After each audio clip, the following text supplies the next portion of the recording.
Imádkozzunk.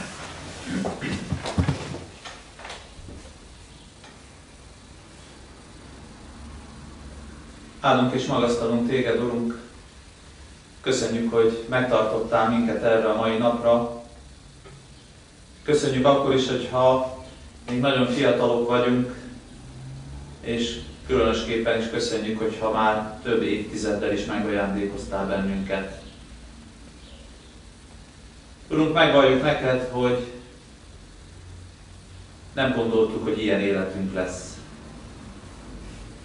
Amikor gyermekként, fiatal, felnőttként terveztük, vagy gondoltuk a jövőt, akkor nem jutott az eszünkbe, hogy erre alapul majd az életünk. Megvalljuk neked, Urunk, hogy olyan dolgok is történtek velünk az életünk során, amit ha lehetett volna, azt kértük volna, hogy ne történjen meg. És olyan is történt, amit ha elképzeltünk volna, még akkor sem tudtuk, hogy volna, hogy olyan jó lesz. Köszönjük neked, Urunk, hogy sok mindennel megleptél bennünket az elmúlt években, évtizedekben, és talán ezzel is tanítottál bennünket arra, hogy teljes, felnőtt, hívő emberek legyünk. Köszönjük, hogy adtál erőt a nehézségek idején, adtál örömöt az áldások alatt.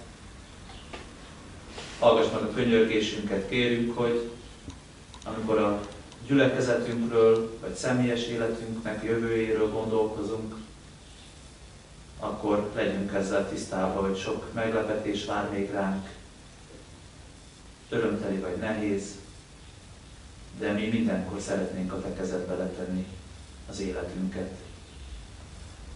Kérlek, hogy vezess minket ebben továbbra is, drága Úr Jézus, és taníts minket arra, hogy áldott, neked tetsző életünk legyen. Amen. Áldott békesség. Isten hozta gondnok úr, és feleségét is. Igen. Isten hozta. Foglaljanak helyet. Horvátos ügyletáros. Itt az előbb az útszélén állt egy piros autó, de az nem az önöké. Jó, akkor annak arra javasoltam volna, hogy álljon. Kérdezem a testvéreket, hogy nem zavar-e a hátam mögül beszüremkedő fény?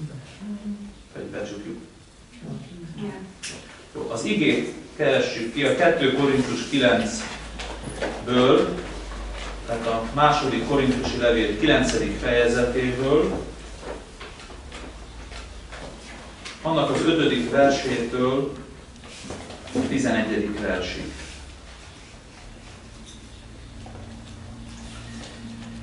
(2 Korintus 9.5) Szükségesnek tartottam tehát, hogy megkérjem a testvéreket, menjenek előre hozzátok és készítsék elő a már megígért adományokat, hogy az úgy legyen készen, mint hálaáldozat, nem pedig mint kényszerű adomány. Tudjuk pedig, hogy aki szűken vett, szűken is aradt, és aki bőven vett, bőven is aradt. Mindenki úgy adjon, ahogyan előre eldöntötte szívében, ne kedvtelenül vagy kényszerűségből, mert a jókedvű adakozót szereti az Isten. Az Istennek pedig van hatalma arra, hogy minden kegyelmét kiárassza rátok, hogy mindenütt, mindenkor, minden szükségessel rendelkezzetek, és bőségben éljetek minden jó cselekedetre. Amint megvan írva, bőkezűen osztott a szegényeknek, igazsága megmarad örökké. Aki pedig magot ad a magvetőnek és eledelül kenyeret, megadja és megsokasítja vetőmagotokat, és megszaporítja igazságotok gyümölcsét. Így mindenben meggazdagodtok a teljes tiszta szívűségre, amely hálaadást szül az Isten iránt általunk.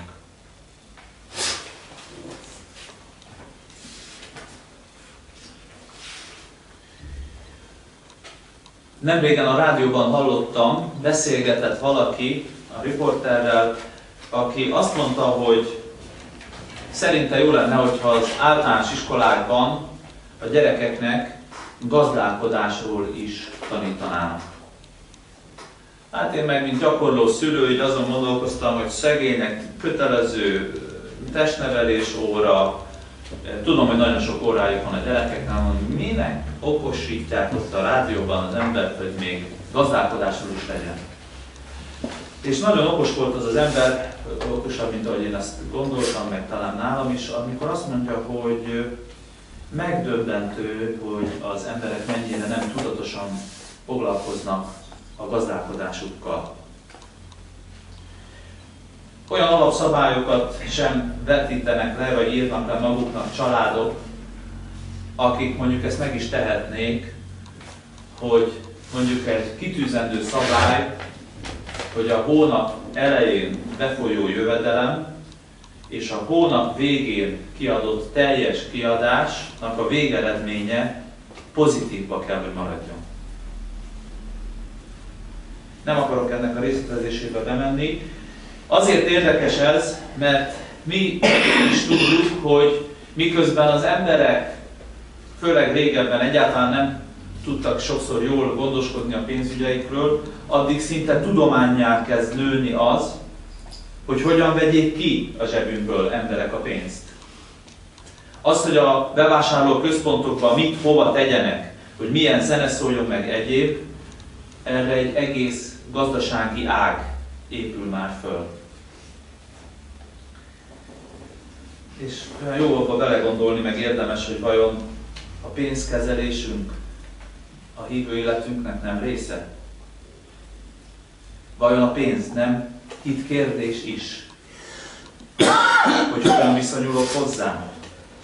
Pál apostol nagyon fontosnak tartja, hogy a különféle gyülekezetek testvérként tekintsenek egymásra, és mivel hogy a testvérek számíthatnak a másikra, ezért gyűjtést szervez Macedóniában, és ír erről a korintusiaknak is.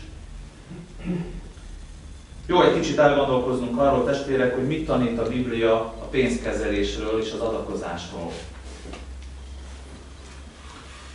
Először is azt mondja, hogy az adakozás az az Isten tiszteletünknek szerves része.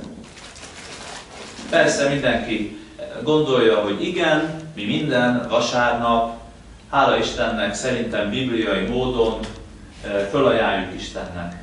Igen, ám csak, hogy többről van szó. Pál apostol sugározza, és nyugodtan bibliai példákkal is alátámaszthatja, hogy a mi életünkben az Isten tisztelet az nem csupán a vasárnap 10:30-tól 11:30-ig terjedő időszak. És azt gondolom, hogy itt van egy kis félrecsúszás a mi keresztény életünkben, vagy némelyeknek a keresztény életében. Valójában a hívő embernek az egész élete Isten tisztelet. 24 órában. Isten tisztelet, mert az Isten tiszteletére és dicsőségére él, figyel és azt keresi. És aki az Istennek odaszenteli az életét, annak természetes lesz, hogy mivel Istennek szenteltem az életemet, ezért én benne feltétel nélkül megbízom. Legyen szó akár a munkavállalásomról, legyen szó a házasságomról és családalapításomról, gyermekvállalásomról, és legyen szó az adakozásomról is. Igen, az Isten iránti feltétlen bizalom anyagi téren is megjelenik.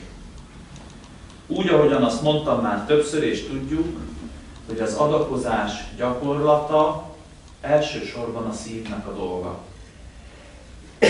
Itt kérdés. Persze sokan azt mondják, hogy ami marad, majd abból.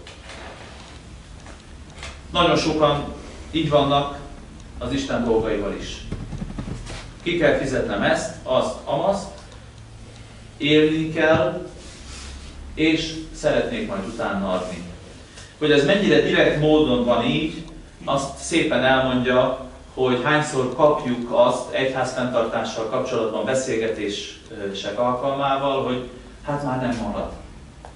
Ugye aki azt mondja, hogy nem jut, vagy nem marad, az ezzel kinyilvánítja, hogy neki a fontossági sorrendben ez nem elől van, hanem valahol hátul. Azért tudunk adni, hogyha nem a feleslegünkből adjuk, ha valóban oda szenteljük az életünket, és tudjuk, hogy az Isten gondviselése nagyobb a mi szükségeinknél. Hogy Istennek hatalma van arra, hogy a mi hiányainkat kiegészítse. Valójában az adakozásunk azt mutatja, hogy mennyire tudjuk rábízni magunkat Istenre. Nagyon érdekes volt, megkérdeztem különféle lelkészeket, náluk hogy van az egyházfenntartás. Beraktuk a közösbe, majd ezt fogják ismertetni többek között Alizék. Szilágyi Józsi írta azt, hogy 18 éve vagyok a gyülekezetnek a pénztárosa. Azt mondta, hogy soha még nem hiúsult meg Istentől való tervünk azért, mert kevés pénz lett volna a kasszában. Tehát soha nem hiúsult meg valami azért, mert kevés lett volna a pénz. Egész egyszerűen Isten mindig kirendelte, és ennek lehettünk a tanúi 2013-ban, amikor a gyülekezeti háznak a felújításában voltunk, hogy hosszú hónapokon keresztül Isten kirendelte az anyagiakat is, és kirendelte a dolgos kezeket is. Érdekességképpen mondom el, hogy 1 millió forint körül adtunk össze készpénzben, és legalább 1 millió forint értékben dolgoztunk itt, csak a tavalyi évben, úgy, hogy egy kivételes évet leszámítva az elmúlt 15 évben a legmagasabb persejpénzt adtuk össze 2013-ban. Azt mondja az igénkben Pál, Istennek hatalma van arra, hogy minden kegyelmét kiárassza rátok, hogy mindenütt, mindenkor, minden szükségessel rendelkezzetek, és bőségben éljetek minden jó cselekedetre. Azért tartom fontosnak ezt a mai megbeszélésünket, és azért tartom fontosnak erről a beszélgetést, hogy keresztény testvérek között ne legyen központi téma a pénz, de ne legyen tabu a pénz. Látom, hogy hány embernél van az, aki azt mondja, hogy jaj, erről ne beszéljünk. Sokkal inkább szeretném, hogyha meglátnánk azt, hogy Isten arra akar bennünket indítani, hogy felszabaduljunk a pénztől való félelemtől. Sőt, azt mondhatom, hogy a pénz uralma alól való helyzetünkből. Hogy ne azt érezzük, mint amit azért látok nagyon sokaknál, hogy a pénz az olyan teherként nehezedik némely emberre, hogy nagyobb hatása van az életünkre, mint Istennek. Aki hisz Isten gondviselő hatalmában, az tudja, hogy amin van, Istentől kaptam, tőle kaptam a tárgyaimat, a pénzemet, az anyagi helyzetemet, a családomat és mindent, a pénzemet is. Tehát az adakozásom az nem egyfajta adó, amit behajt rajtunk egy gyülekezeti tag, hanem egy tudatos felajánlása annak az Istennek visszaadásképpen, aki bőségesen adta, ami nekünk szükséges. Másodszor a Szentírás tanít minket arról is, testvérek, hogy miközben mindannyiunknak feladatunk, hogy bizonyságot tegyünk a Jézus Krisztusba vetett hitünkről, de azt is tudjuk, hogy az evangélium hirdetése alapvetően közösségi tevékenység. Így indul az új szövetségben az új gyülekezet, az ősgyülekezet, hogy az elsődleges feladata a gyülekezetnek, hogy közösségben hangozzon az ige hirdetése. Nem azért van a pirisi református gyülekezet, hogy mi itt tudjunk ülni a melegbe, a barátságunkat ápoljuk, és bárt szervezzünk, vagy sakklubot szervezzünk, hanem elsősorban azért van a pilisi református gyülekezet, hogy az igét hallják az emberek, és az hirdetésre kerüljön. Az ige a misszió eszköze, hogy eljusson azokhoz, akik még nem hallottak Jézusról. Na most ez már a bibliai időkben is úgy volt, hogy Pál apostolnak, vagy éppen a többi apostolnak a szolgálatát, a közösségnek a költségeit a gyülekezetnek kellett fenntartania. Hogy hogyan történt ez az adakozás, erről is ír a Szentírás. Az Ószövetségben 10-ben fogalmazza meg, hogy a javak 10%-át ajánlották föl az Úr dicsőségére, de éppen tegnap olvastunk az újszövetségi igénkben arról, hogy Jézus Péter által kifizeti a templomadót. Emlékszünk rá? Tegnap olvastuk, ugye? Tegnap volt? Igen. Hogy menj el, fogd ki, vedd ki a szájából, és fizest ki. De tanít arról is, hogy az, amit mi Istennek adunk az adakozással kapcsolatban, az mindig legyen tiszta és hibátlan. És így olvassuk az 5. versben, hogy szükségesnek tartottam, testvérek, hogy elmenjek, készítsétek elő a már megígért adományotokat, hogy az úgy legyen készen, mint hálaáldozat, nem pedig mint kényszerű adomány. Én nagyon szeretném, hogyha tudnánk a pilisi gyülekezet tagjait megtanítani arra, hogy az ne kényszerű legyen, hanem odaszánt hálaáldozat. Szívből jövő. Amikor azt mondja a Szentírás, hogy hogyan adakozzunk, akkor ebben benne van az, hogy jó szívvel és tisztán. Tiszta pénzzel és tiszta szívvel, jó szívvel. Mert csak erre tud áldást adni az Úr. Alapvetően 2 módja van, hogy hogyan történik ez a református egyházunkban. Az egyik az a modell, ahol a gyülekezet valamilyen szinten meghatározza, hogy milyen évi járulékkal, egyháztagsági járulékkal, egyházfenntartói járulékkal, régebben egyházadóval. Ezt a presbitérium megszabja, ez egy évre szóló összeg, és ezt különféleképpen szedik be a gyülekezet tagjaitól. Az országos ajánlás, ha jól tudom, az a nettó jövedelem 1%-a. Ugye?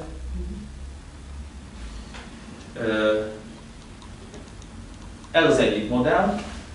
A másik, ahol nincs megállapított összeg, és azt mondják, hogy mindenki önkéntesen, saját képességei, lehetőségei szerint nevesítsen egy bizonyos összeget, ez fontos, mert azok a gyülekezetnek az egyház fenntartói és választói tagjai, akik a gyülekezet fenntartásában anyagilag is kiveszik a részüket.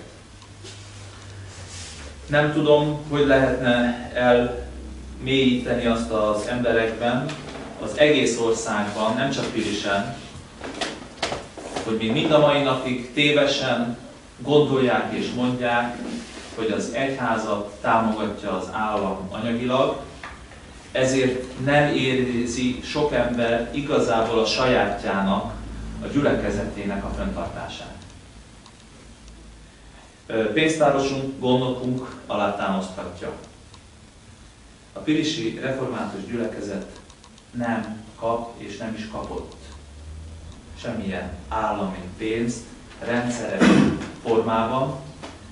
10 évig kaptunk az egyház megyétől lelkészi támogatást, lelkészi munkabér támogatást, missziói támogatást. Most már ezt is saját forrásból kell megoldani. Tehát a mi gyülekezetünk semmilyen állami pénzt nem kap. minden református gyülekezet abból gazdálkodik, amit a tagjai befizetnek ilyen, olyan vagy amolyan formában. Az igaz, hogy tavaly is kaptunk építési segélyt, de csak zárójelbe jegyzem meg, hogy ezek azok az összegek, amiket egyébként mi is befizetünk a közegyháznak, illetve amit 1%-ból odautalunk, abból az állam átutalja a református egyháznak, amit a zsinat, majd a püspökségek és az esperesek, illetve az egyházmegyék évente segély formájában kiadnak. A működéshez az állam nem járul hozzá. No, az elmúlt években a gyülekezetünk tagjai közül többen is nehéz anyagi helyzetbe kerültek. Azok az olyan adakozó testvérek, akik komolyabb összeggel tudták támogatni a közösségünket, néha a saját működésükre is alig tudták előteremteni a pénzt. Egészen másképp élünk, mint 10 évvel ezelőtt. Igaz? Egészen másképp tekintünk a pénzre, másképpen költünk, és szerintem még arra is jó volt ez a válság, hogy másképp osztjuk a pénzünket. Talán nem véletlenül. Vajon mi az, amivel ne lenne célja az Istennek? Vajon nem tudja éppen ezt is a mi javunkra fordítani? Talán nem azért van ez, hogy megtanuljunk minden körülmények között elégedettek lenni úgy, ahogyan azt Pál apostolnál olvassuk. Vajon nem azért van el, hogy rájöjjünk, hogy mit jelent nekünk bőségben és szegénységben is Istenhez tartozni. Hogy lássuk meg, hogy akár gyarapodás, akár beszűkülés, alkalom arra, hogy még inkább Istenre bízzuk magunkat. Hogy ne a körülményeink határozzák meg az Istennel való kapcsolatunkat, hanem Isten határozza meg azt, ahogyan a körülményeinkre tekintünk. Istennek először a szívünk, az életünk kell. Oda szánni önmagunkat. És csak utána lesz kedves számára az, amit kézzelfoghatóan teszünk.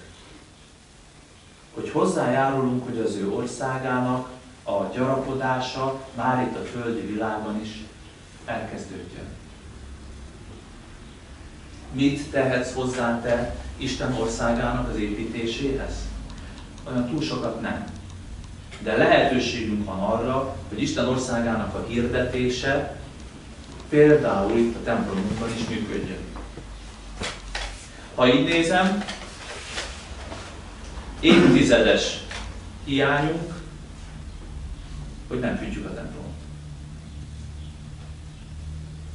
Ha komolyan vesszük, hogy azt akarjuk, hogy az emberek hallják az Isten igéjét, és megismerjék az Úr Jézust, akkor nem zárhatjuk ki azokat, akik a hideg miatt nem jönnek el.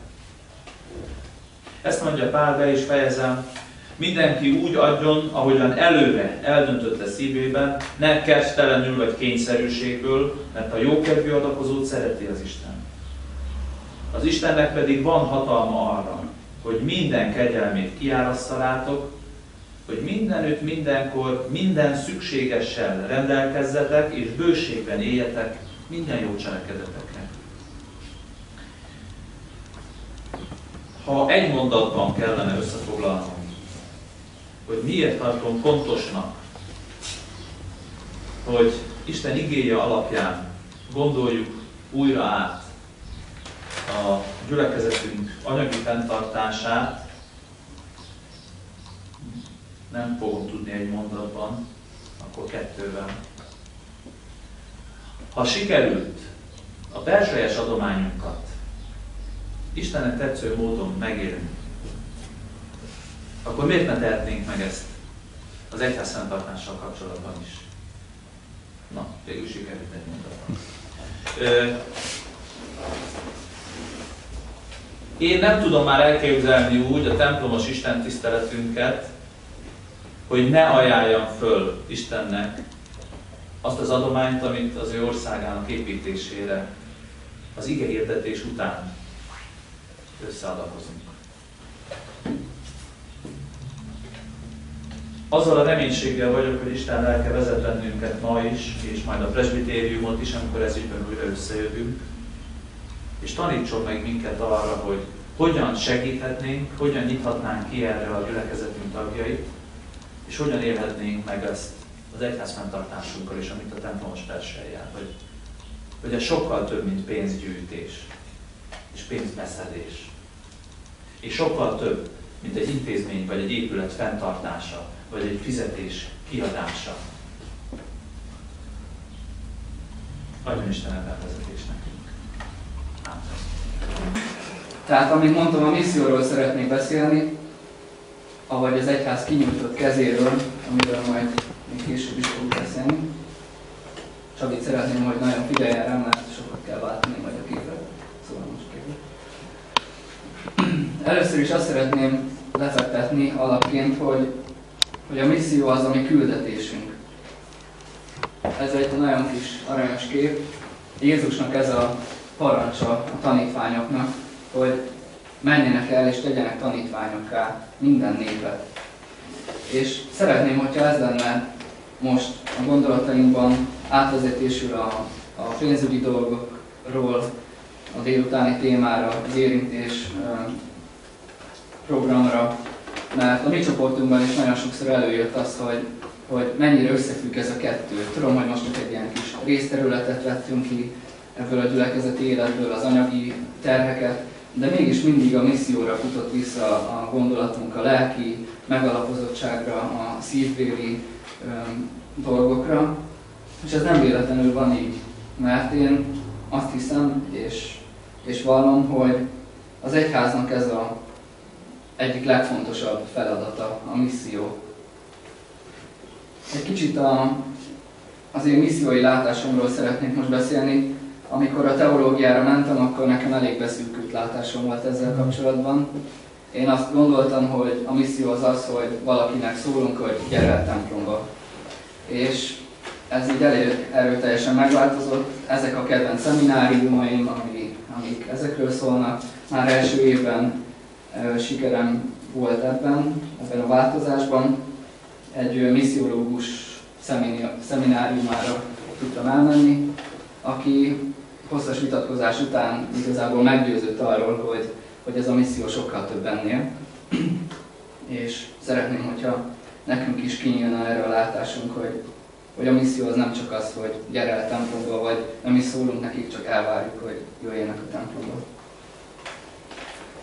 Az egyik tanárunk mondta azt, hogy a templomajtó az nem arra való, hogy bemenjünk oda, hanem hogy onnan kimenjünk a világba. Szerintem ez egy nagyon jó gondolat, és persze a templomajtó nem csak ezt jelenti, és a templom nem csak ezt jelenti, de most a misszió szempontjából eléggé meghatározó ez. Sokszor a templom az minket körbezár. Ugye ez a gyülekezet most már nyitott etéren, nincsenek betonfalak, egy nyitottabb közösségi válunk, de még mindig egy templomban gondolkodunk, ahol mi megéljük az életünket, a gyülekezeti életünket, de a misszió szempontjából ez nem mindig a megfelelő közeg. Aztán a következő képen a református missziói központnak a képét láthatjuk. Ugye ez volt a borítóképen is, hogy az egyház kinyújtott keze. Nekem ez a gondolat nagyon tetszik, hogy olyan a misszió, mint az egyháznak a kinyújtott keze. És sokszor azt érzem, hogy az egyház, a gyülekezetek nem nyújtják ki a kezüket, hanem inkább magukat ölelgetik. És igazából ez lenne az előadásomnak a legfőbb témája, hogy a misszió az nem kényelmes. A misszió az a komfortzónán kívül. A misszió az nem az, amikor magunkat ölelgetjük, vagy egymást simogatjuk, hanem amikor kinyújtjuk a kezünket a másik felé. Két igét hoztam, amit ez már így a történelmi áttekintés lényegében. kicsit, hogy kezdetben a misszió az hogyan működött. Ugye Jézus kiadta a parancsot, menjenek el, tegyenek tanítványokká, és megígérte nekik, hogy a szent lelket, amikor megkapják, akkor lesz erejük arra, hogy ezt megtegyék. Megígérték, olvashatjuk, hogy tanúi lehetünk tanítványokként Jeruzsálemben, Samáriában és a föld végső határáig. Tehát egy egész világra kiterjedő küldetést adott a tanítványoknak, és igazából egy fejezettel később, amikor megkapták a szent lelket, azt olvassuk, hogy ez meg is valósul. Kezd megvalósulni. Hogy a gyülekezet az növekszik az üdvözülőkkel. Egy nagyon jó kezdet. Elkezdenek nőni a hívők lélekben, számban is, és utána, hogyha tovább megyünk, akkor üldözések érték őket, és mégis tovább terjedtek. Gyilkolták őket, ez egy ilyen kis rekonstruált kép, ahol keresztények imádkoznak, amikor őket kivégzik, sokan feljegyzik azt, hogy mosolyogva haltak meg. Ott körbe látszik, hogy égetik őket. Ez nem egy szép látvány, és nem egy kényelmes állapot, de mégis növekedett az ő létszámuk és a hitük is. Aztán a következő állomás, amikor államvallását tették a kereszténységet, szerintem itt történt meg az egyik legnagyobb fordulópont, ami ide vezetett, ami most van, hogy elkényelmesedett az egyház. Sok mindent az államra hagyott, sok mindent nem Istenre bízott, hanem intézményekre, törvényekre, és nem a Jézustól kapott küldetésre helyezte a hangsúlyt. Az a történet, amit Ákostól hallottam, és azóta másról is, biztosan valaki már hallotta, következőképpen látszik, hogy ezután a kereszténység elkezdett kényelmesedni.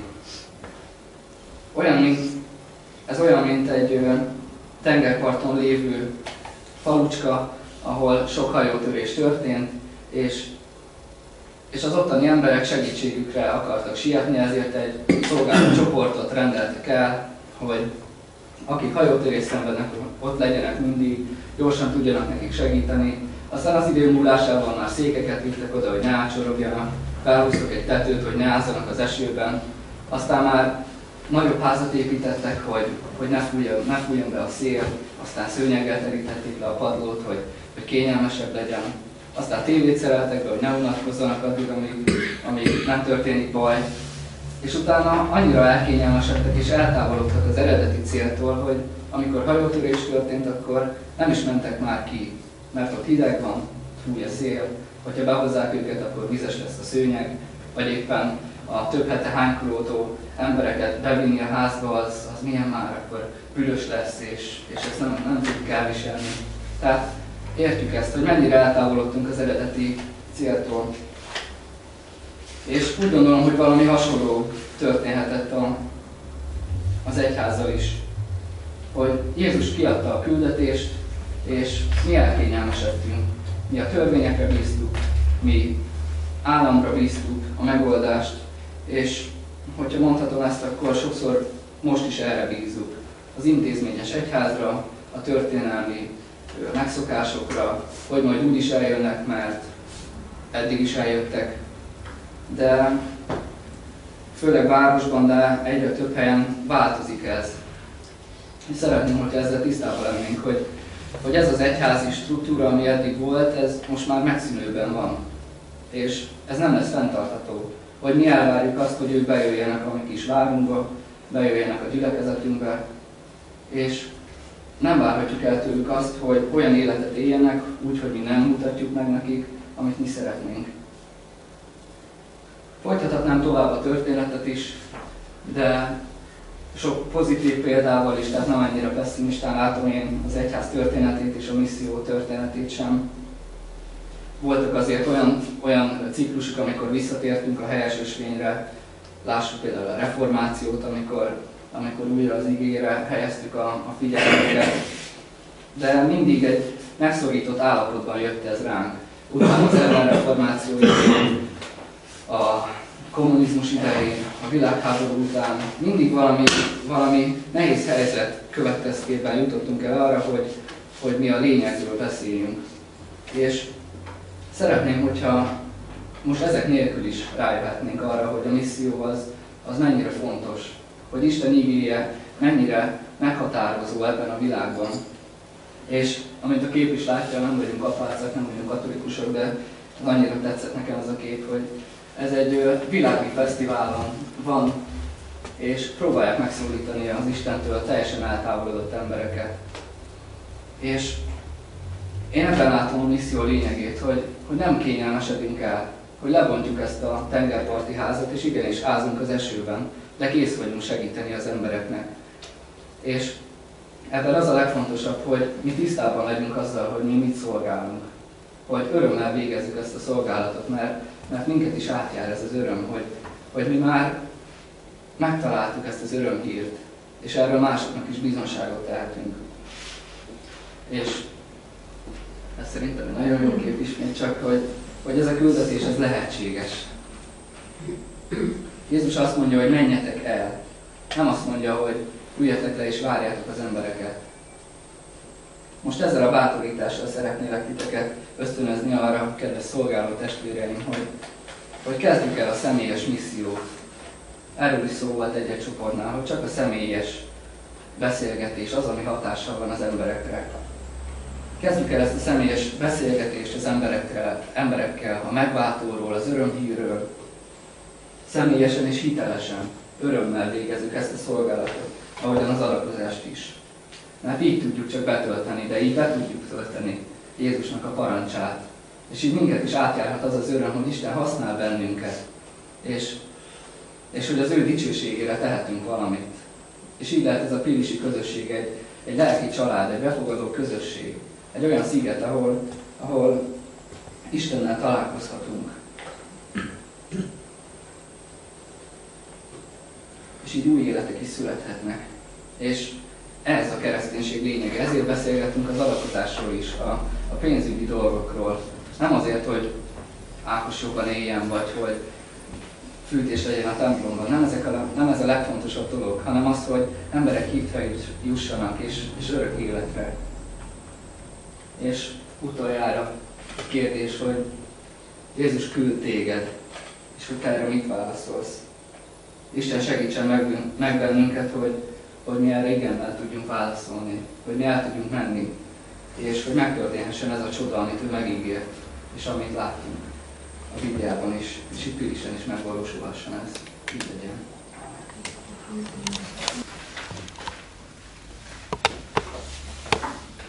Kezdem a nehezebben. Bár szívesen lettem volna, a feleségem mutat engem be e tekintetben, de én az egyházzal úgy kerültem kapcsolatba, hogy gázszerelő végén a szakmám, és az a rendes iparos, aki mindig iparos, és én sokszor voltam iparos és része is. Aztán a feleségem találkozott az Iszákos mentő misszióval, és akkor mondta, hogy ott a hely.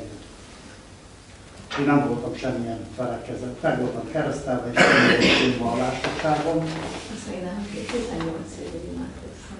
Vagy elmondom. Nem mondom. Ez a szigorú. Rögtön 18 évig. 18 évig. Tehát házasságom után addig tartott az én alkoholizálásom, míg nem találkoztam a misszióval. És a misszióban ismertem meg az Úr Jézust, a szabadítót, akiről nekem beszéltek akkor. És az Úr valóban csodálatosan szabadított, ez volt 92-ben, és utána kerültem én akkor még egy gyülekezet, egy református gyülekezet volt Miklóson, Miklósi gyülekezetben. Aztán a Világi Nagytiszteletű úr volt akkor az esperes, és nem tudom, jó szeme volt-e rá, vagy nem tudom, egy Mátraházi konferenciára akkor mondta talán a következő évben, hogy menjek fel a vonokóval. És akkor már meghalt a Pap László, úgyhogy lelkész volt akkor a konferencia vezető, és akkor amikor felmentem, akkor ilyen mondta a presbiter társaknak, hogy ez meg ez. Akkor vele is valahogy szóváltásba került, És hogy te hol vagy presbiter, honnan vagyok presbiter. Most mit keresel?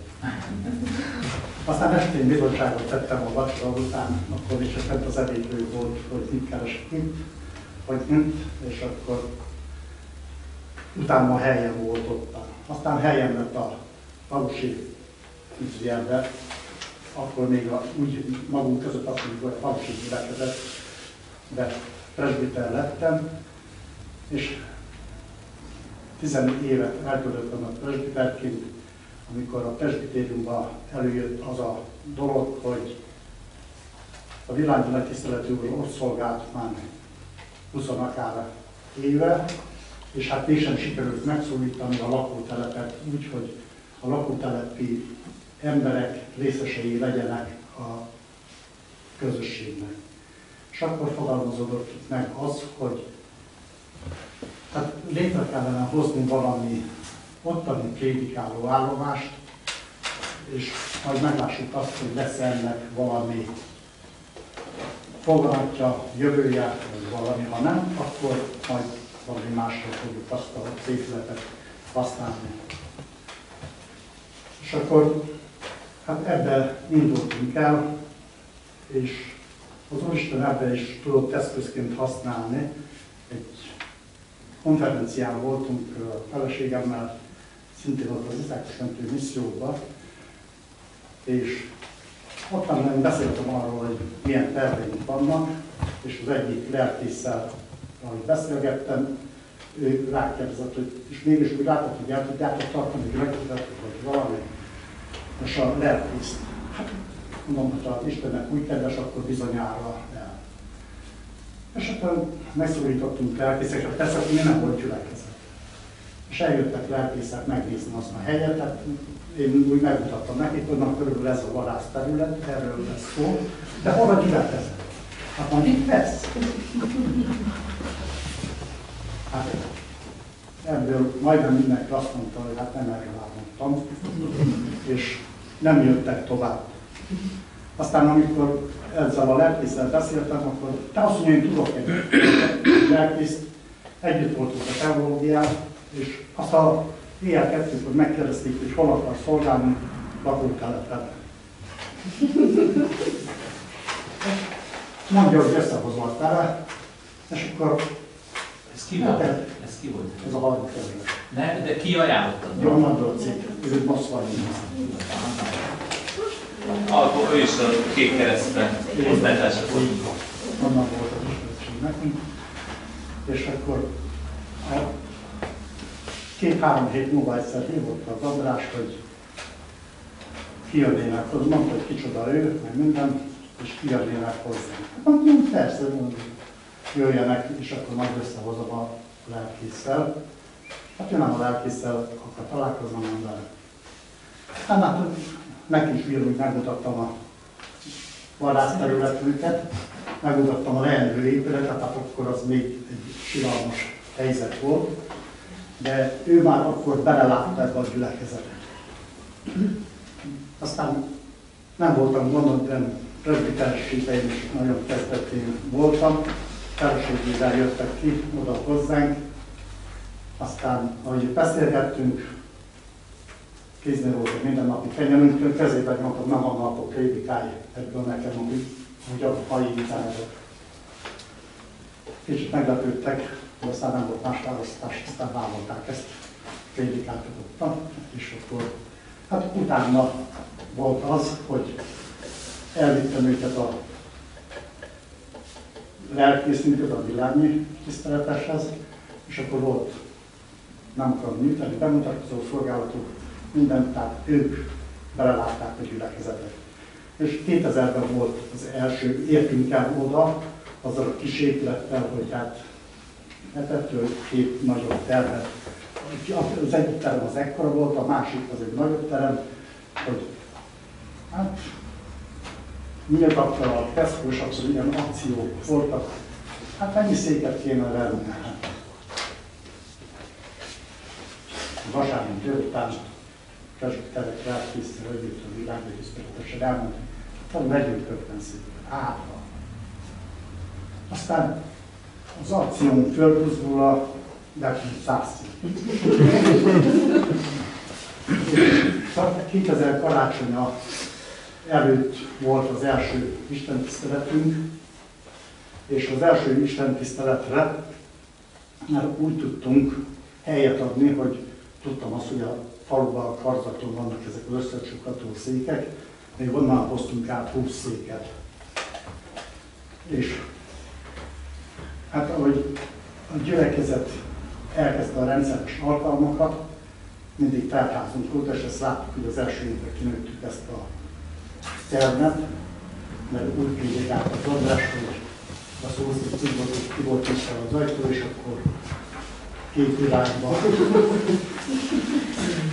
nézegetném, és akkor döntöttünk úgy, hogy hát akkor ráépítünk az a lehetőséget, hogy ez folyamat megmaradjon, és akkor az építkezés alatt is legyenek istentiszteletek, és akkor fölfele építettünk. Hát nagyon szép eszközünk van, és ez volt ennek az előzménye. És hát azóta, mint amit itt a mi kis csoportunkban elmondtam, hogy azért volt a két gyülekezet között egy földrajzi területi felosztás, hogy innentől ide tartozik, és akkor innentől meg a faluba.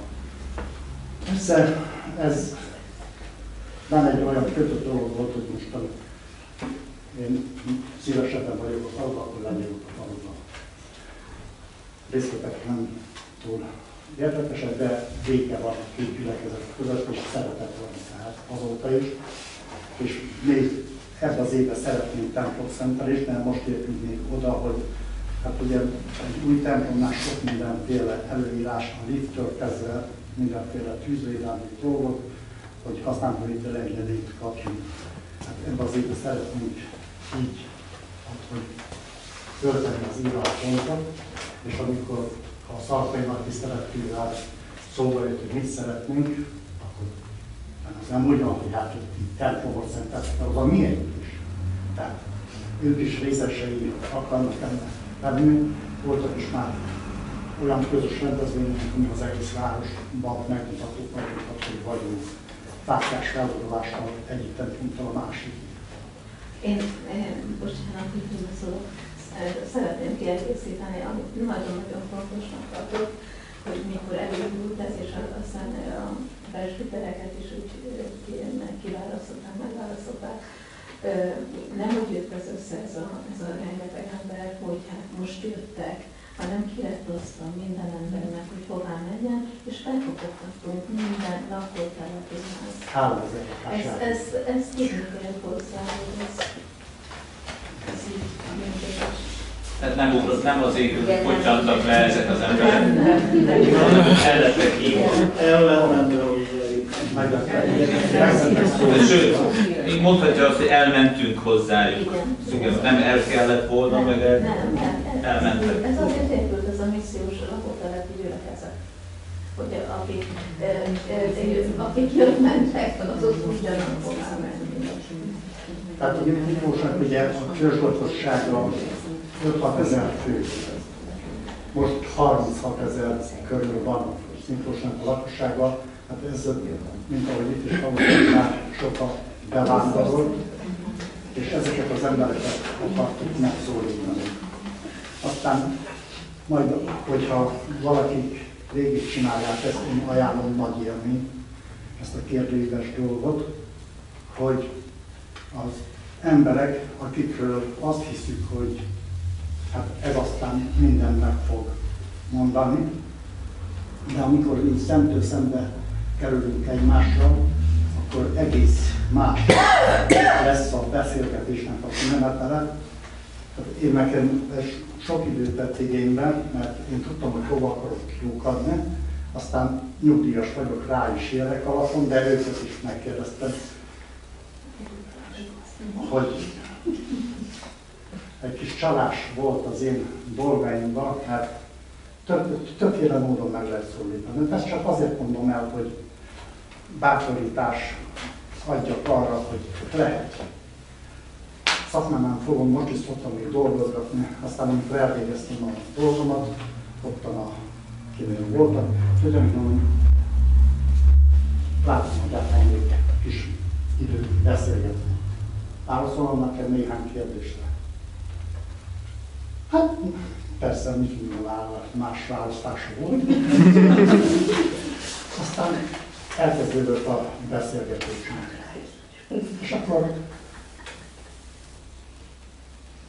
teljesen ateista volt, idős nő, ez talán az egyik legmegdöbbentőbb volt, amit ő úgy elmondott. Akit ennyire nem érdekelt az Isten dolga, és nem egy buta asszony volt, idősebb akkor az asszony, de egy asszony volt, hát intelligens, mindenféle könyveket olvasott, de az, hogy hol fog kerülni, mi lesz a lelkében, ez elzárkózott minden olyan dolgtól. Aztán a megszólításomban, akiket gondoltam én, hogy majd megszólítok, hát volt olyan is közt, akik már régóta szerettem volna, meg volt, hogy felületesen meg is szólítottam, meg hívogattam, aztán nem. Aztán volt olyan, hogy mint mondtam, mint a szakmánál fogva sok helyen megfordultam, aztán az úr adott címeket. Akkor most mondta az alkalom Lajos, hogy hát veled akarok beszélni.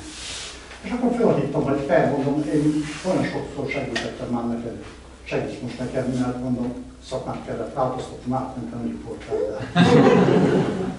És mondom, ehhez kellene egy riportot csinálni. De nem lesz benne az újság, nem lesz benne. Tévében abban semmiben nem lesz. És akkor ráálltak. És akkor ebben igyekeztem úgy, hogy a fiatal korosztálytól az Aggastyánig, aztán, mint amióta elhangzott, hogy benszülött Miklósi volt, hát ilyen is volt közötte, és hát ottan egy kicsit úgy félelemmel mentem, hogy ez egy olyan mordós vénasszony, hogy ennek is soha nem volt olyan, hogy valami jól legyen.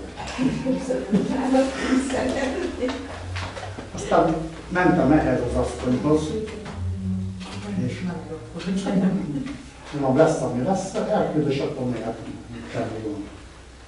Aztán olyan kellemes beszélgetés volt, hogy hát előhozta az összes fénykép albumát, hogy ő benszülött Miklósi, és a Dél-Gere honnan származik, és a nagyapjának a fényképét is adott 1800-as évekből, amikor hónap a Bibliával megy a nagypapa a templomban, de presbiter volt a nagypapa. És akkor őt is, tehát ugye a Récs kicsengése mindegyiknek ez volt, és akkor mit tud a gyülekezetről, meg minden. Tud a gyülekezeti újságokat egy közeli szomszédasszonya szokta neki írni, és tehát úgy képbe van a gyülekezetről. És nálunk van a nagy földszintű nagyteremben kiállítás képek Miklósnak a múltjával elsősorban, tehát a vallásos múltjával kapcsolatosan, és akkor mondták, hogy oda tudjuk tenni ezt a képet, amit ideadott, hogy hát ez már csak nekiérték, a gyerekeknek úgy sem, és akkor hát ez egy apropó lehet arra, hogy jöjjön, nézze meg, hogy ki van téve a kiállításra.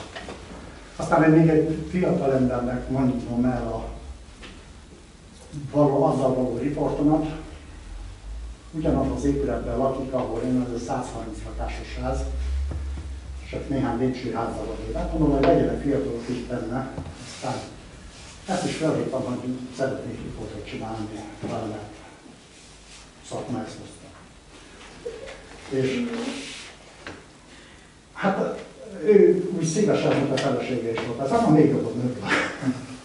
És akkor felmentem a lakásukra, és akkor otthon csináltam vele egy riportot. A riportnak a kérdezés, hogy mit tud a templomról, meg hogy mi. Aztán ezen kívül, amik itt vannak kérdések, ezen kívül nekem ezernyi más kérdésem volt. És amit mondott, hogy nem hívő ember, tehát semmi ismerete nincs az Istenről, de azt mondta, hogy de azt tudom, hogy hát van Isten. Sőt, olyan Isten van, hogy tudom, hogy embereket támasz föl. Hát mondom, ezt hogy érted?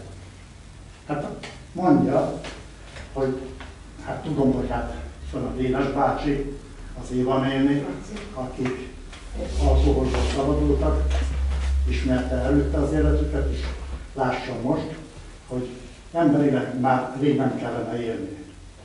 És hát őket az Isten így szabadította meg, és hozta vissza őket az életbe. Tehát ilyen benyomásai voltak. Aztán ezen kívül nagyon sokféle ember. Tehát én nagyon ajánlom ezt a testvéreknek, hogy beszélgessenek ezekkel az emberekkel, mindegy, akárki. Úgy lát, akit az Úr megmutat, hogy te vagy, nem kell megírni. Az Isten ott lesz, és én nem voltam soha ilyen bőbeszédő, mint most azóta, amikor meggyőződtem ilyen, de az Úristen ad akkor ígérete szerint szót a ti szátokra, amikor én magam is megdöbbenek azon, hogy ezek az én szótáromban nem is szerepelnek, és akkor alkalmas időben az Úr kihoz bennünket. Hát, körülbelül ennyi volt az egyik, ez Istennel kapcsolatos. És ennek a gyümölcsei, tehát lássuk most, még amit ezzel kapcsolatosan szeretnék, hogy ez nem egy olyan öncélú, mert meg kell a végkicsengés, amit kell lelőni a poént, de amit megfogalmazunk, hogy jövőkép bizottság, és nem a bizottságról szól itt, hanem rólunk. Hogy a gyülekezetünknek milyen jövőképe van, hogy hol szeretnénk én 2 év múlva, 5 év múlva látni a gyülekezetemet. Nem fiat templommal, hanem hol kell még egy templomot építeni. És mi is, amit most már sokadik alkalommal jövünk megint össze ezzel a gyülekezet vezetőivel, akik valamilyen formán érintve vannak benne, hogy most összegezzük, hogy az elmúlt esztendő megfogalmazásából mi az, ameddig elértünk, és most, amiket megfogalmaztunk akkor, hogy most akkor hova tovább, hogy újabb, még egy Isten tiszteletet tartsunk délután is, vagy egy újabb templomot építsünk. 2 helyünk is van a Tarsajomban, 2 lakótelep, az egyik falunak a másik részén levő lakótelep, aztán van egy úgynevezett bucka rész, ahol ilyen kisebb 2-4 lakásos családi házak, társasházak épültek, meg családi házak, több ezeres lakóparkok, az irányba megyünk el. Tehát most ezt akarjuk továbbvinni. Tehát ne tessék még elmenni, köszönjük. Tehát a Sziget-Szent Miklós újvárosi gyülekezet az érintés program földolgozása után ezt fogalmazta meg, tehát ezt a látást kapta, hogy? Igen, hogy mint ahogy az első verzióban kinőttük az alasort és kell templom. Most kinőttük a főnkérdést is, olyan formában, hogy most, hogyha embereket hívogatok, nem tudjuk eljövetni, tehát valamit kezdenünk kell. A másik oldala az, hogy ott vannak azok az emberek, akiket sokféle módon próbáltunk megszólítani, de mégsem igazán tudtuk úgy megszólítani, hogy átvigyük a templom küszöböt. Na most, mint ahogy az a gyülekezet született, akkor a lakóház közepén, hogy egy prédikálóállomást majd lesz valami, az Úristennek úgy kedves, és ebből leszülve kedves volt az Úristennek, és abból a prédikáló állomásból jutottunk el idáig. És ezt szeretnénk tovább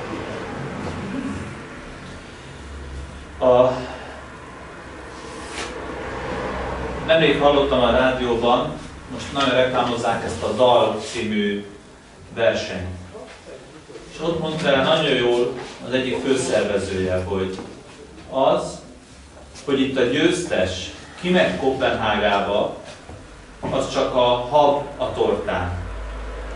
Mert a lényeg az az, hogy magyar zenekarok, magyar dalokat bemutathatnak, és ez az emberek előtt van. Ugye minden más tehetségkutató általában külföldi zenéket, már a könyökünkön kijövő régi slágereket ad újra.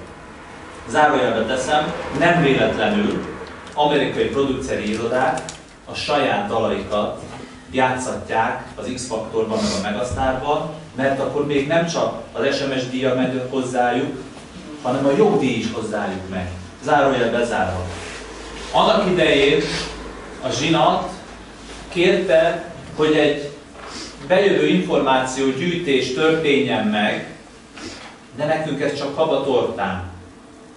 Mert látjuk, hogy ez már megtörtént tavaly, mi is el fogjuk küldeni az Andráséknak, hát ha tudunk mi is segíteni a nagyegyházunknak.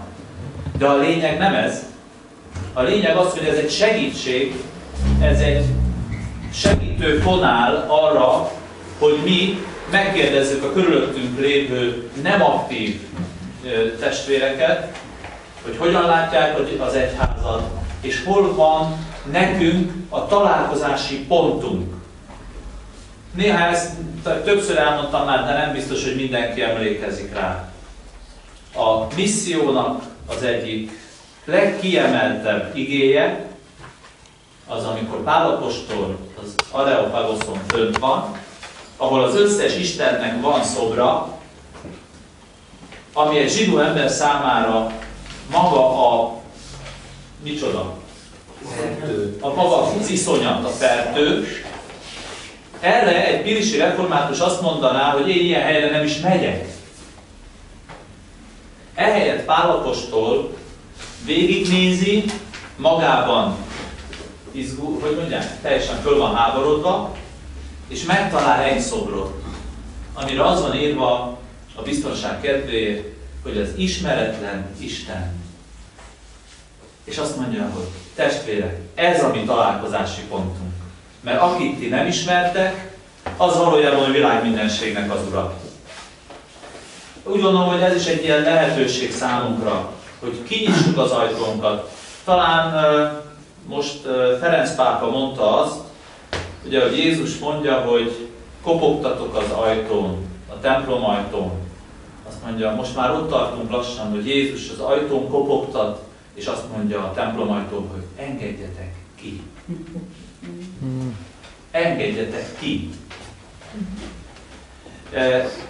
Úgyhogy én nagyon szeretném, és lelkesítem ezzel a testvéreket, hogy érezzük át ennek a lehetőségét, hogy ebben van esély. Tehát összeállítottak valamit, amiben úgy gondolom, hogy nagyon sok érték van, nagyon sok mindenben használható. Monoriak megcsinálták, Sziget-Szent Miklósiak megcsinálták, Tunaharasztiak, mind azt mondták, hogy nagyon jó. Gödöllőiek, Kecskemét. Most kérdezzünk, még maradjon itt, legyen szerű mondom, kérdezzünk Sziget-Szent Miklósról, személyes életről, vagy az érintésről. Megvalósításról akár. Egy kérdés van. A kiválasztás hogy történt? Ismert volt azok a gyülekezeti vagy reformátusok, vagy abszolút nem volt ilyen szempont, hanem megszólítani vadidegenként is embereket, hogy ismerettség. Nem volt. Én vagy láttam, vagy nem láttam. Tehát még úgy is működött, hogy utcán leszólítanak, vagy sőt, ismerem, igen.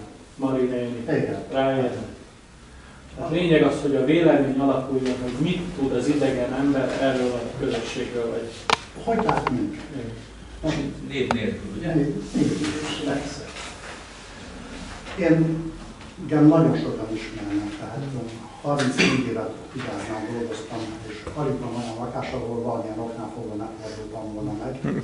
Persze nem azt mondom, hogy mindenkivel beszélgettem meg, egyébként is rossz a memóriámból, de tudja, hogy van, hát magával, igen, beszélt 10 évvel ezelőtt, találkoztam vele, de nem jelent semmi.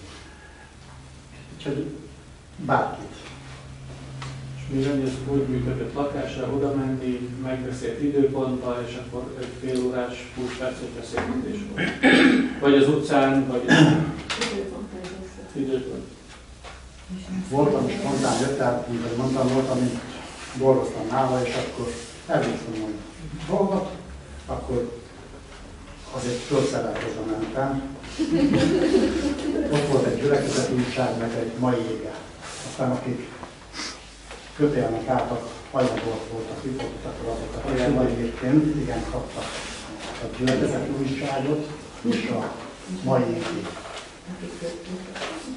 Hogy ott van a gyülekezeti újságunknak a hátulján az alkalmak. Aztán ez megint egy jó beszélgetés téma lehet, mert sokféle alkalmaink van. Mi ez? És ki mennek ide? És nincs olyan korosztályon, akit ne lehetnek megszólítani, ne lehetne helyet valóban csoportot, ne lehetne fejleszteni. Aztán azt én gyakorlatból tudom, hogy a felnőtt emberek, korombeli emberek is, legyen idős, fiatal, azok, akik nem templomos emberek, mindenütt, nagyon nehezen lépik át a küszöböt, mert analfabéta vagyok. Mit kell csinálni? De amikor mondom neki, hogy én vagyok a gondot, vagy a prediktor, és én ott állok mindig az ajtóba. Jöjjön. Ott fogom várni. És én fölkísérem, és itt senkinek nincs kijelent helye. Amikor a padfűtésről beszéltünk, én nem is ajánlom, hogy legyen padfűtés, ezért, hogy legyen mobil a templom. Tehát ne csak arra, én hiszem azt, hogy ezt Setercol indulják ezt a templomot, és nálunk is székek vannak. Most a székeknek is van egy más vonzása, meg egy otthonossága. Nálunk, akik a templomban bejönnek, akik soha nem voltak, egyből azt mondják, hogy otthon vagyunk, otthon érzem magam. Semmi feszengés nincsen, hogy hát én most idegen vagyok. Mondjam azt, hogy tehát nem fényeznek a gyülekezet, nagyon befogadó a gyülekezet. És maga a templomnak is olyan a berendezésségtől mindenki mindjárt otthon érzi magát, és igyekszünk úgy falózolni őket, hogy megtalálja mindenki a csoportját. Nagyon sokféle csoport működik nálunk is. Itt az este nagyon belementünk a házi csoportba, de helye volt annak is. Én még annyit szeretnék hozzátenni, van váróháló csoportunk. Értem, váróháló, aki elváltak, igen, és ott olyan felvállalta ezt, aki elvált, már meggyógyult, és ő vezeti. És oda is járnak legalább, vagy 10. De nem biztos, hogy eljönnek az Isten tiszteletre, de ez nem baj. Úgyhogy ilyen emberek is jönnek ezekre az alkalmakra. És mindenki szerintem, én úgy voltam, amikor, bocsánat, hogy fordított, de ezt meg el kell mondjam, csak azért, hogy mindenkinek adott az Úristen ajándékot. Talán tudom.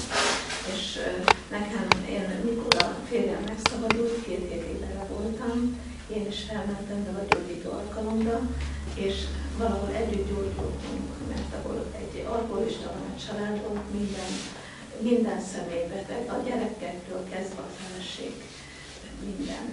És 2 hét, a férjem már 3. nap csodálatos volt, hogy annyira élesben mentek ezek a gyógyulások, hogy 3. nap ő meg is gyógyult. Semmi gyógyszerre, meg előtte sem, és soha orvosi segítséget nem lett volna igénybe.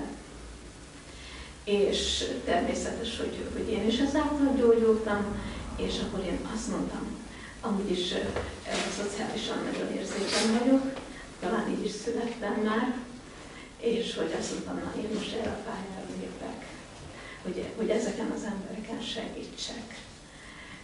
Ezt most csak azért mondom el, hogy mindenkinek van valami, amivel tud a másiknak segíteni, amiből meggyógyult. Ha nem gyógyult meg, akkor megyek a lelkészhez, vagy a lelkész nőhöz, hogy segítsen nekem ebbe, és imádkozzunk ezért.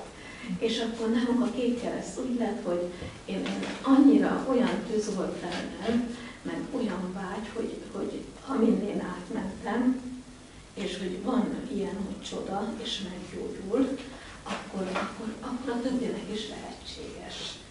És így lett nálunk egy 40 fős Kék Kereszt csoport.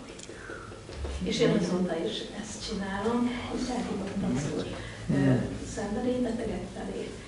Most 10 évet dolgoztam drog és egy drog szenvedélybeteg rehabilitációban, az Dunaharcszínban, és hát életem már 10 éve volt, de azóta is nekem ez a szívem csücske, a szenvedélybetegek.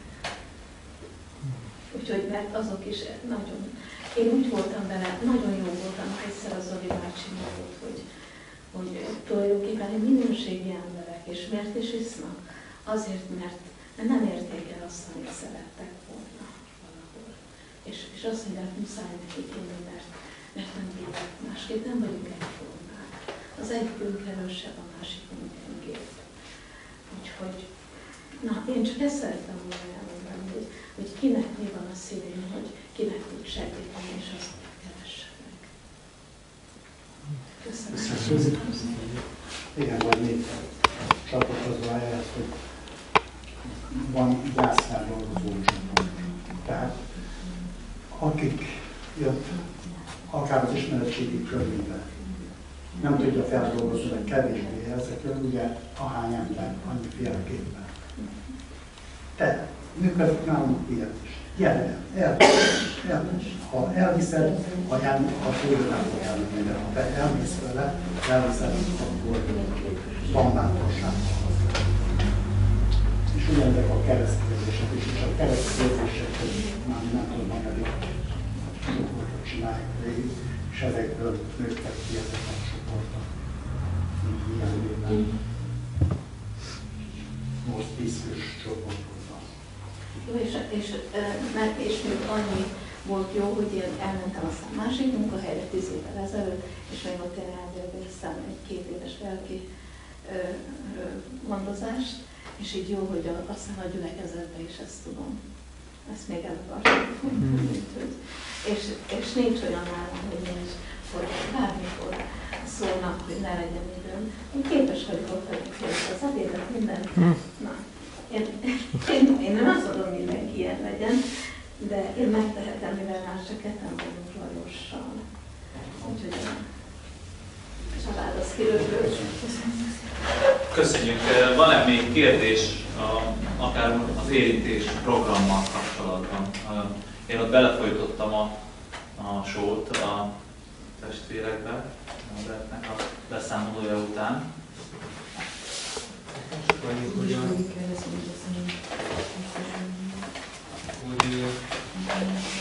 Tomi is átvezett egy picit, ugye mi reggel délelőtt ketté bontottuk a fenntartói jogjegyzékünket. Azért is kérdezem, hogy az érintés programnak az elméleti keretében mondjuk azok is beletartoznak, az a 90 ember, akiről mi nem tudunk semmit. Mert számomra többszörösen érdekesebb ilyen, mert egy ismeretlen emberről akkor azt tudjuk, hogy akik nem is ismerjük, hogy hát hihetetlen. Nyilván érdekes az ő életútja is, csak számomra többszörösen érdekes az, hogy valaki reformátusnak hallja magát, hát hogy X-et az ide rakja oda, de ezen túl semmi. Tehát azért kérdezem, hogy például szerintem lehet, ezek érezzem, hogy lehet ez a az a helyzet, hogy nem szeretném abba a helyzetre hozni azokat az embereket, akik nem fizettek tavaly, hogy olyan túl nagy nyilvánosság elé tárjuk, mert azért ez sokaknak kellemetlen. Ez elég, hogyha a presbitérium kezeli, és nekünk ez nekünk adott, csak jó, nem is azért a pénzek miatt, hanem most összekötne a kettőt. Viszont ez nekem is eszembe jutott, tehát az egy kérdésem, hogy még korábban fölmerült az, hogy vajon az működik-e, mondjuk, hogy a presbiter, testvér, elmegy azokhoz, akik például nem fizettek tavaly, de magukat reformátusnak vallják. Netán elvisz egy olyan nyilatkozatot, amiben megkérdezi 14-ben hozzá kíván-e járulni, és mennyivel, ha úgy döntünk, és utána elvihet és megkérdezheti abban a beszélgetésben ezt a kérdéssort? Igen? Nem gond? Nem. Ezt azután gyakorlatilag.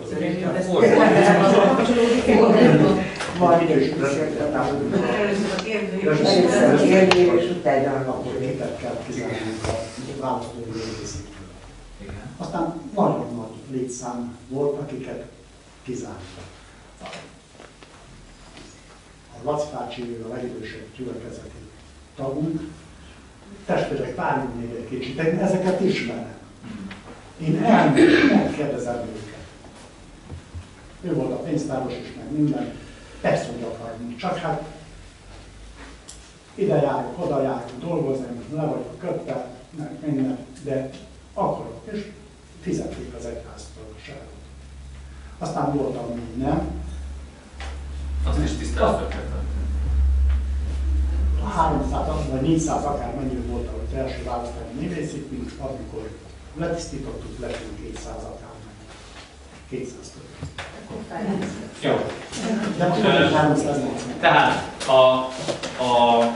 akkor a kérdésedre a válasz, hogy azok, akikről tudjuk, hogy nem fizettek, azokat a presbiterek fogják szerintem valószínűleg látogatni, hogy ez ne legyen megütközés tárgya sokak számára, és akkor valószínűleg azt fogjuk javasolni, hogy amikor meglátogatjuk őket, akkor vigyük el ezt a kérdéssort, ha már úgyis ott vagyunk, mutatva, hogy mi számunkra nem csak a pénz, hanem a misszió és a gyülekezet az, ami fontos, és akkor mindjárt kézbe adhatnánk valami kis kiadványt, és meghívhatnánk azokat, akiket kérdéssorban megkerestünk, egy vendégváró Isten tiszteletre.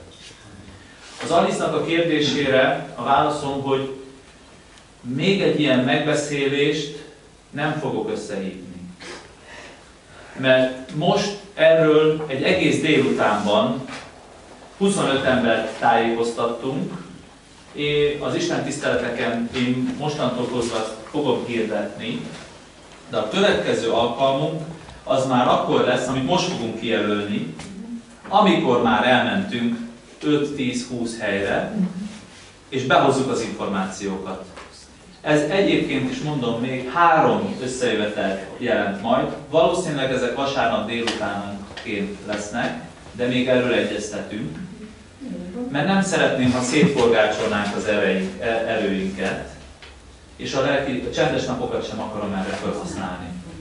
Úgyhogy ennél részletesebb információt nem tudok adni, testvérek, hogy miért, hogyan és konkrétan hogyan csinálták. Most tegyük fel a kérdéseket. Ott volt egy jelentkezés. Igen, a kérdésvel kapcsolatban Sziget-Szent Miklóson hogy kellett kezelni ezt a kérdést, hogy hogyan jellemezni a lakókörnyezetét? Mert hogy ez egy elég tág, most mire gondoltassuk a felet? Ahány ember annyi félreképpen volt, aki mondta, hogy utálom ezt az egész környezetet. Lehetőség.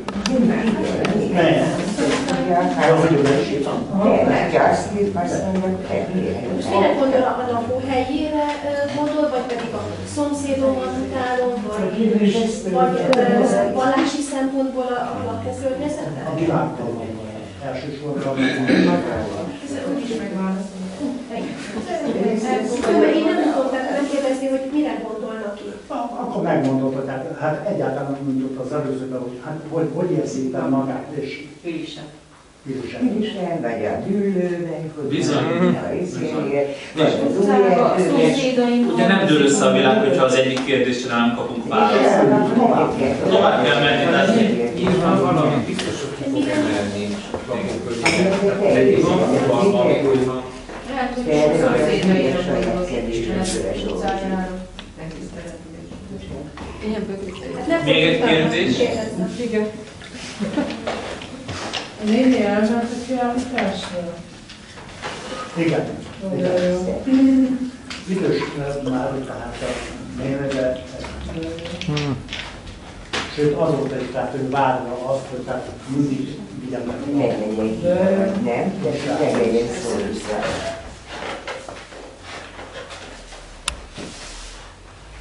Ezt már nem kell lenni, ugye nem?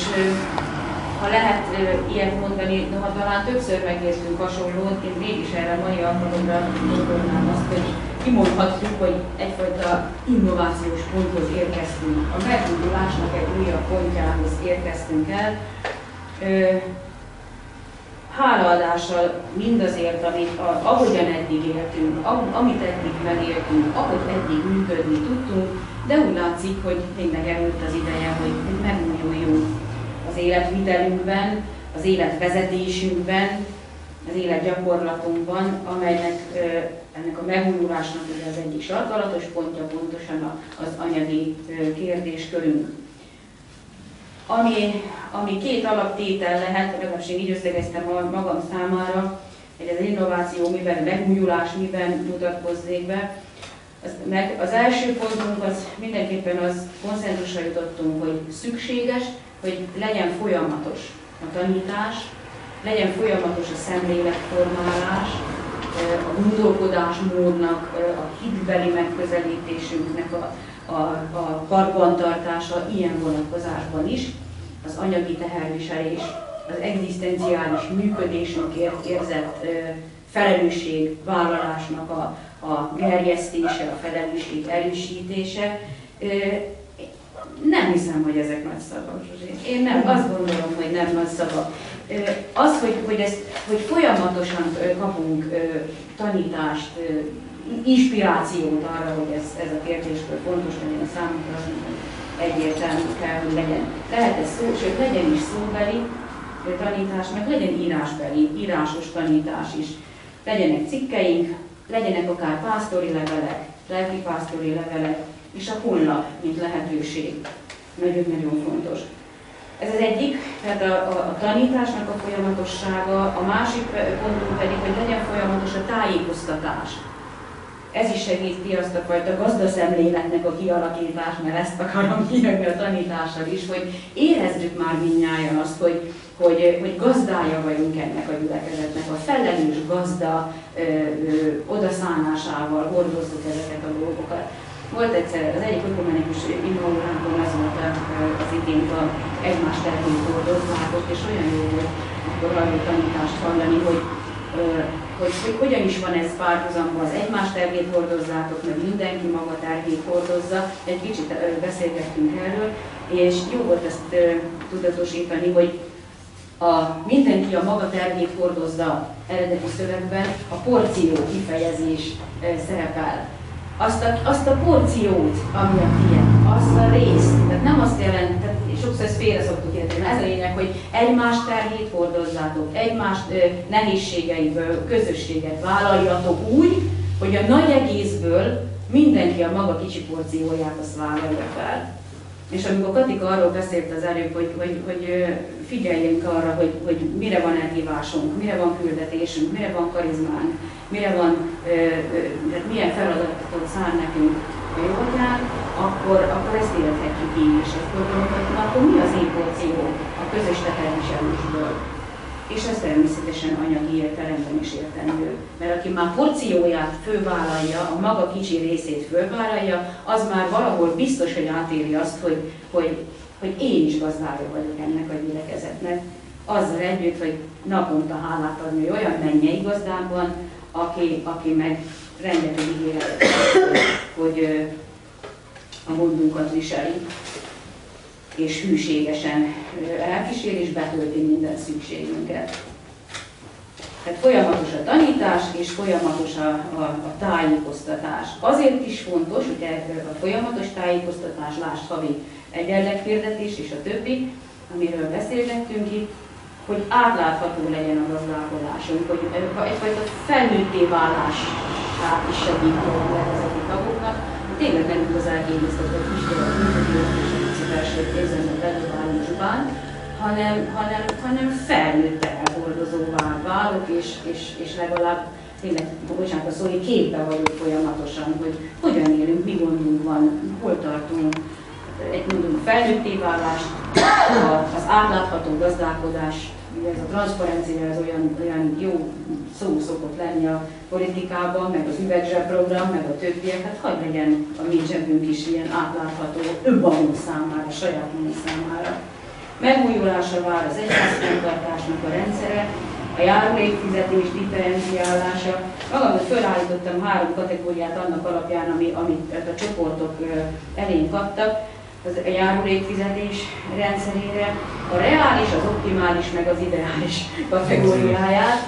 A reális az talán az, ami most van, az 5000 forint, meg a 7000 forint. Nem csak azért, mert a realitásoknak, a mostaniaknak ez felel meg, hanem hát talán ez egy ilyen reális elvárás, mert eddig még nem igazolódott az, hogy nem az.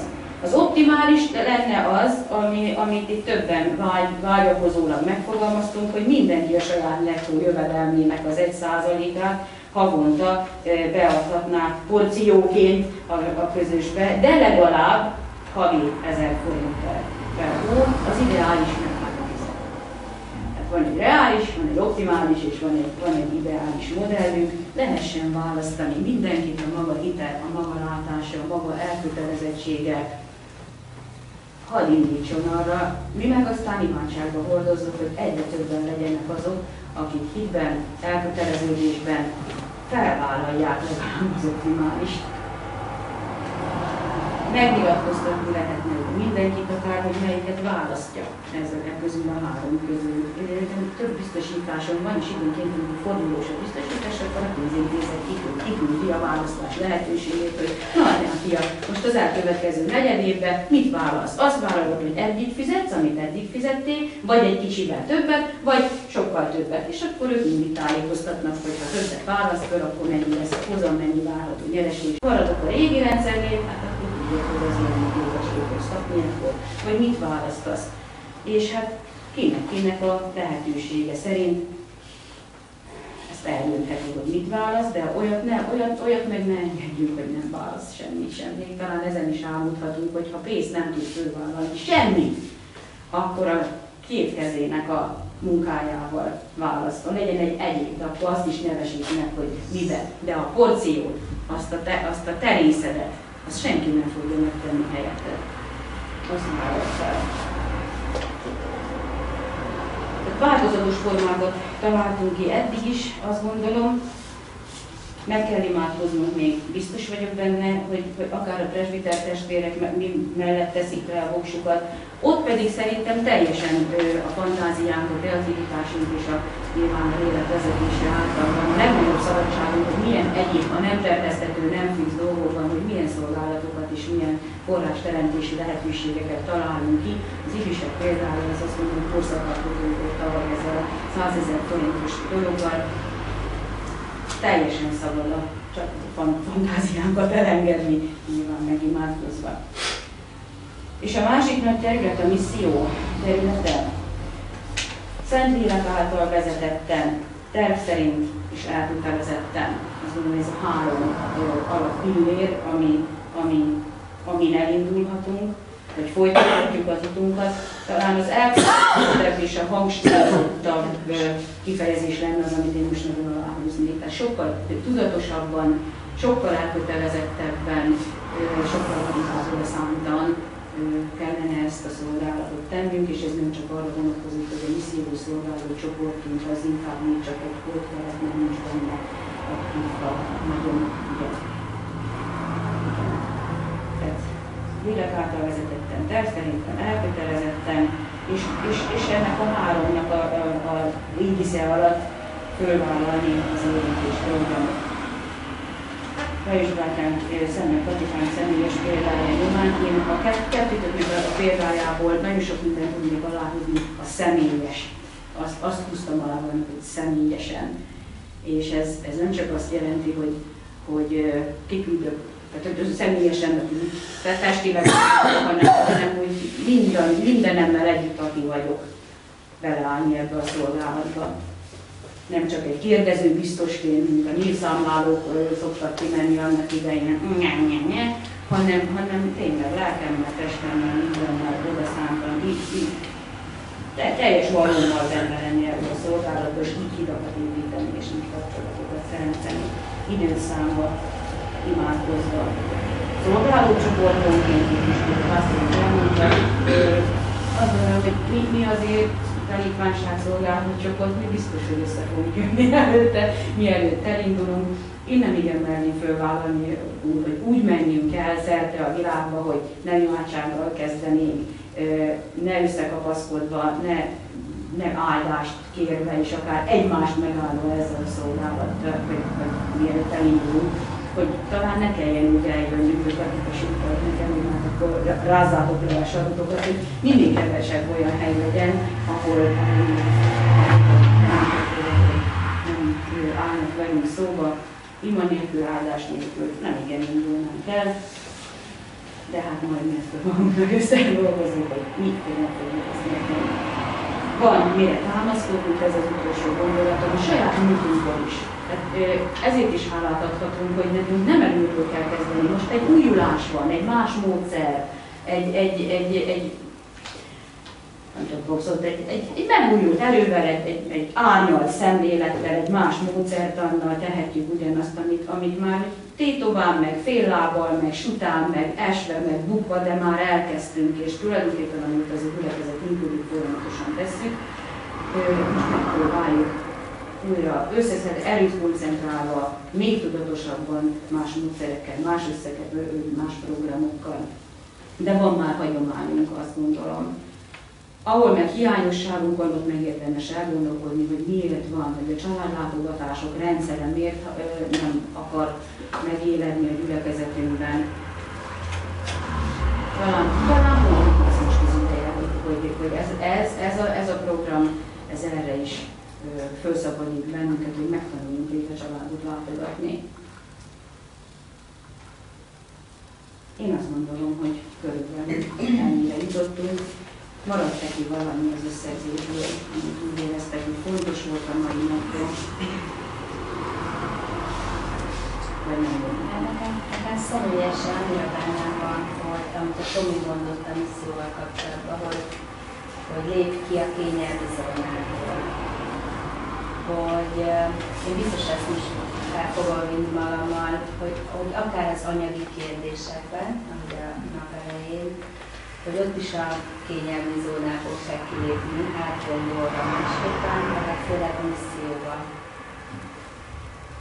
És itt ez nem arról fog szólni, hogy mi olyan jól érezzük magunkat, mint ahogy te is mondtad, Tomi, meg többen, hanem tényleg, ha az Úristennek a táborát akarjuk szaporítani ezzel, és nem az, hogy akkor gyülekezet a 265.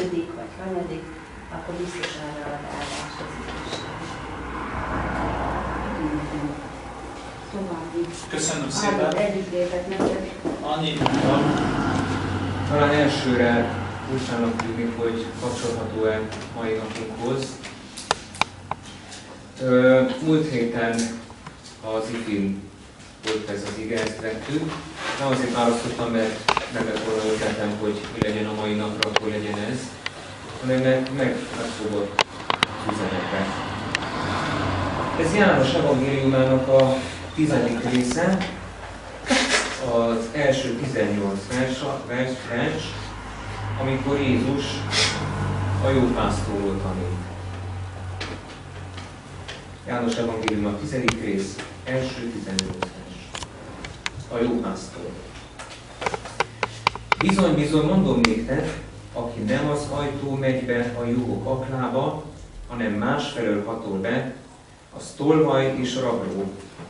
De aki az ajtó megy be, az a juhok pásztora. Ennek ajtót nyit az ajtóőr, és a juhok hallgatnak a hangjára, a maga juhait pedig nevükön szólítja, és kivezeti. Amikor a maga juhait mind kivezeti, előttük jár, és a juhok követik, mert ismerik a hangját. Idegent pedig nem követnek, hanem elfutnak tőle, mert az idegenek hangját nem ismerik. Ezt a példázatot mondta nekik Jézus, de ők nem értették, mit jelent, amit mondott nekik. Jézus tehát így szólt hozzájuk. Bizony, bizony, mondom néktek, én vagyok a juhok ajtaja. Aki előttem jön, mint tolvaj és rabló.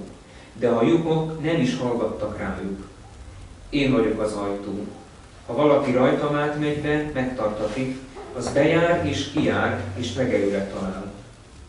A tolvaj csak azért jön, hogy lopjon, öljön és pusztítson. És azért jöttem, hogy életük legyen, sőt, bőségben éljenek. Én vagyok a jó pásztor, a jó pásztor életét adja a juhokért. Aki béres és nem pásztor, akinek a juhok nem tulajdonai, látja a farkast jönni, elhagyja a juhokat és elfut, a farkas pedig elragadja és elszérezti őket. A béres azért fut el, mert csak béres, és nem törődik a juhokkal. Én vagyok a jó pásztor, én ismerem az enyéimet, és az enyéim ismernek engem. Ahogyan az Atya ismer engem, én is úgy ismerem az Atyát, és én életet adom a juhokért. Más juhaim is vannak nekem, amelyek nem ebből az apóból valók. Azokat is vezetnem kell, és hallgatni is fognak hangomra, és akkor lesz egy nyáj, egy pásztor. Azért szeret engem az Atya, mert én odadom az életemet, hogy aztán újra visszavegyem. Senki sem veheti el tőlem, én magamtól adom oda. Hatalmam van arra, hogy odaadjam, hatalmam van arra is, hogy ismét visszavegyem. Ezt a küldetést kaptam az Atyámtól. Az a szó, hogy pásztor, jó pásztor, ez igazából nekünk, akik aktív tagok vagyunk, ez egy nagyon közeli fogalom. Ha hittanos korunk óta vagyunk tagok, akkor hittanos korunk óta hallottunk a pásztorról. A más nem ott van a 23. Zsoltár, ami azonnal eszünkbe juthat, és azért is lehet szép az a Zsoltár, mert ott arról van szó, hogy életveszélyes állapotunkban is velünk van az Úristen. Akkor is, amikor az ellenségeink előtt vagyunk, és írja is az ige, hogy még az ellenségeink előtt is megmutatkozik az, hogy imádunk velük nevekben. Jézus azonban ezt a történetet, ezt a képet, mintha tovább, nem csak mintha, hanem tovább bontja szereplőkre. Nem csak a jó pásztorról beszél, ahogy maga a 23. Zsoltár, hanem más szereplőket is megemlít, sőt, szimbólumokat is. És azért is gondoltam erre az igére, mert ahogyan az ifini szó volt erről, hogy jó lenne, ha mi ezeket a szereplőket mi nagyon tudatosítanánk magunkban. Nem csak itt ebben a Biblia igében, hanem kik lehetnek az egyházunknak a szereplői. Kinek mi a feladata, hogy ez elhangzott a mai napon, ki mit kapott. És meggyőződésem, hogy az egyházunkra egyik nagy veszély lehet az, hogyha az egyik szereplőről nem beszélünk, itt Jézus a tolvajnak mond. A tolvajnak egyik legfontosabb tulajdonsága, hogy el akarja hitetni magáról, hogy ő nem is létezik. És tudjuk jól, hogy ez a tolvaj ez egészen konkrétan a sátán. És nekünk egyháztagoknak, aktív tagoknak, ahogy írja az ige, meg kell, kötelességünk megkülönböztetni tolvajnak a hangját, a pásztornak a hangjától. A másik szereplő az a béres, akiről szintén elmélkedtünk, kicsit vitatkoztunk. Azt olvassuk, hogy ha jön egy komolyabb, nehéz helyzet, nem tud megállni, mert nem ő a jóknak a pásztora. És az is eszembe jutott, hogy mi sokszor egyháztagként béreseket keresünk a pásztor helyett. Olyan embereket, legyen szó akár lelkész, de lehet más is, karizmatikus ember a gyülekezetünkben, akikre fontos, hogy mi hallgassunk, de nem ők fogják megtartani a mi életünket. És hát sajnos, ha már egyházról volt szó, akkor azt is látnunk kell, hogy bizony az egyházunk egy elég lelkészközpontú egyház. Ennek a jó és rossz értelmében együtt. De tudnunk kell, hogy ebben az összefüggésben lelkészei nem maga a pásztor, nem Jézus Krisztus, hanem bizonyos értelemben béresek, akik nem biztos, hogy meg tudnak minket tartani egy nehéz helyzet kapcsán. A másik fontos dolog az, hogy Jézus legelteti ezt a nyálat. És csak akkor tudja legeltetni ezt a nyájat, ahogy kicsit visszatérjek az elejére, hogyha a nyáj hallgat az úszolára. Abban az esetben, hogyha mi azt hiszük, hogy bizonyos világi hatások igazából az Úristentől jönnek, nem vizsgáljuk meg eléggé, akkor lehet, hogy a tolvajhangját kapjuk. És ez egy nagyon fontos dolog, amit én misszió, illetve egyház kapcsán szeretnék, hogy tovább vinni, és befejezeni is, hogy mi meg tudjuk különböztetni mi aktív tagként, hogy mit mond a tolvaj és mit mond pásztor. Másik fontos dolog, hogy ahogy mondja Jézus, írja az ige, hogy 16. versben, hogy más juhaid is vannak nekem, amelyek nem ebből az apróból valók, azokat is vezetnek el, és hallgatok is fogom a hangomra, és akkor lesz egy nyáj és egy pásztor. És feltételezhetjük azt is, hogy azok az emberek, akikhez mi el fogunk menni, azok lehet, hogy előbb-utóbb jogok lesznek. Más közösségből, más akorból talán, lehet, más felekezetből, az is lehet, hogy valami egészen más vallásból, de írja az ige, hogy nincs kizárva, sőt, higgyük is el azt, hogy ezek az emberek megtérhetnek, és nem egyik emberi élet sem egy lezárt könyv. Én ezeket a gondolatokat szerettem volna, hogy átadni most nektek, hogy amikor egyházról, gyülekezetről, misszióról beszélünk, akkor ezeket a szereplőket mi tudatosítsuk és elválasztjuk egymástól, és higgyük azt, hogy ez a nyáj, ez tud növekedni, mert erre hozott minket Isten is. Úgy, köszönöm.